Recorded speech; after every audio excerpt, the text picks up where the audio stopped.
I feel like the only thing I ever want to talk about in these intros is the weather, but that's only because it sucks so much. For example, Pittsburgh is entering a cold snap, so we are going to have temperatures below 10 degrees basically through the weekend, so there goes my weekend. Actually, all I had planned was reading inside, in my bed, so my weekend is fine, but other people are probably screwed. Today I'm going to talk about all of the books that I read in January, which is quite a list, so I'm only going to say a few things about each one. I've written a review on Goodreads for one of them in particular, so you can go read my thoughts on that book. When I get to it, I'll explain what that book is, and that's basically it. So let's get started. The first book that I read in January is Pilgrims by Elizabeth Gilbert, who is, of course, the author of Eat, Pray, Love, and I just love her so much. I picked this up because I wanted a slightly different flavor of her writing. I've never read any short stories by Elizabeth Gilbert, and I also heard that there was a story in here called Elk Talk, which I was really interested in reading. I didn't like that one, but overall there were more than a few stories that I really enjoyed in here. Elizabeth Gilbert is a very, very successful dialoguer. When I'm reading these stories, I can't help but adopt the characters' voices. That's how clear they are in my mind, and I just really enjoy reading about these different, diverse characters. So overall, like I said, really enjoyed this one. The next book that I read is The Bell Jar by Sylvia Plath, which I read because I was told not to read it, so naturally I wanted to read it. To clarify, people told me not to read it because it was, in their opinion, a waste of time, or too depressing, or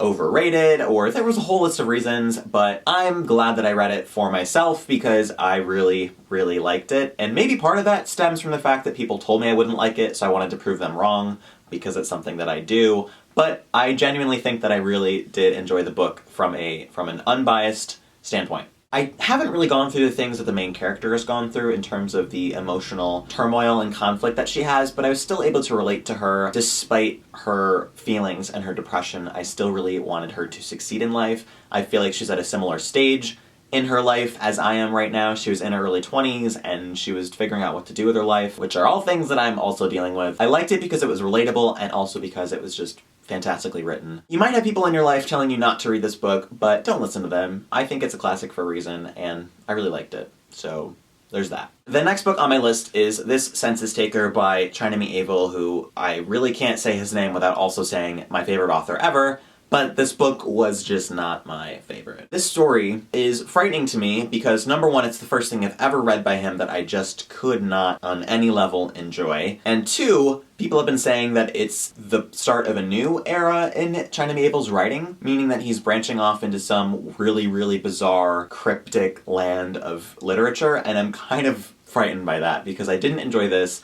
and if his other stuff is going to be like this in the future, then I might have a falling out with him.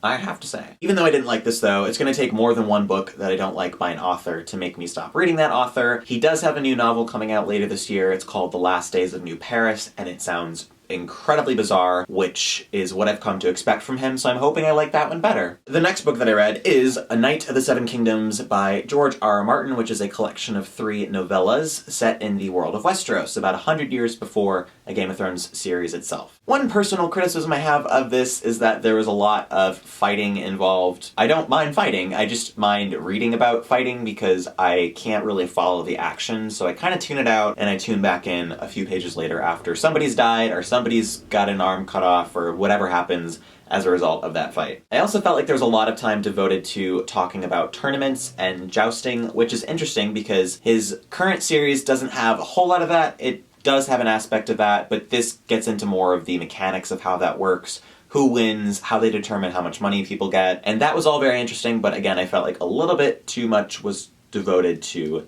that. If, like me, you are waiting every day anxiously for The Winds of Winter to come out, I would definitely recommend reading this because it is going to put you back into that world. Not the exact same world as you left, but it still is a very enjoyable book for people who like reading about Westeros and the various characters there. The next book that I have to talk about is This Is Where It Ends by Marieke Niekamp, which is a YA fictional account of a school shooting. I picked this up because the subject matter seemed really innovative to me. I didn't know that people have actually already written books about this, although of course it makes sense, and I wanted to see what would happen in terms of the genre being YA, how they would talk about characters being young and dealing with this sort of tragedy. I don't really want to talk too much about this book because most of what I have to say is negative. It does get major points for diversity. There are queer characters in this book, there are characters of color, but the actual story itself and the way that the story was told was just a bummer for me. So if you want to read my thoughts, you can go over onto Goodreads and read the very extensive review that I've already written for this book. So go over and read that if you want to hear more about this, but I would say to avoid this book. The next thing that I read in January is the first 3 volumes of the American Vampire series, which is written by Scott Snyder. And I picked this up because I think I watched a recommendation video by Mariana, whose channel is called Impression Blend, and she loves this series, and I have to say, after reading the first 3 volumes, that I can totally understand why she loves it so much. The basic concept of this series is that there are vampires living in the US, and there are many different breeds of vampires. The first volume takes place in the late 1800s, I believe, and then each subsequent volume moves forward through time and takes place in a different decade. The cool thing about this series, then, is that each new volume feels exactly different. That's not what people say. Each new volume feels completely different from the one before it, and I really enjoyed that. Having read the first 3, I could see very clearly the distinctions drawn between each volume as the characters move forward through time. It had a lot of really awesome themes in it, and the artwork and the story were just great as well. So overall, I really enjoyed this series, and I'm definitely going to pick up the next however many volumes are. I'm going to read it all because it was just fantastic. And finally, the last thing that I read in January was Daughter of Smoke and Bone by Laini Taylor, which is good. It's good, yeah. I finished this book about 3 weeks ago, and I still don't know what I thought of it. So I don't know if I'll ever really know if I enjoyed it. I did buy the second book in the series immediately after finishing this one, so that is probably a good sign. I do feel like it's very early on in the series for me. I've only read the first book, and there are 3, so I'm going to reserve judgment until I've at least read the second book. But I do think the world that Laini Taylor has developed is unique. I love the magic system, the idea of wishing, and the different mechanisms used for wishing that are involved in the book. No spoilers. Also, am I the only one who thinks these covers are atrocious? And at no point in the book is there a feathered mask involved. So why?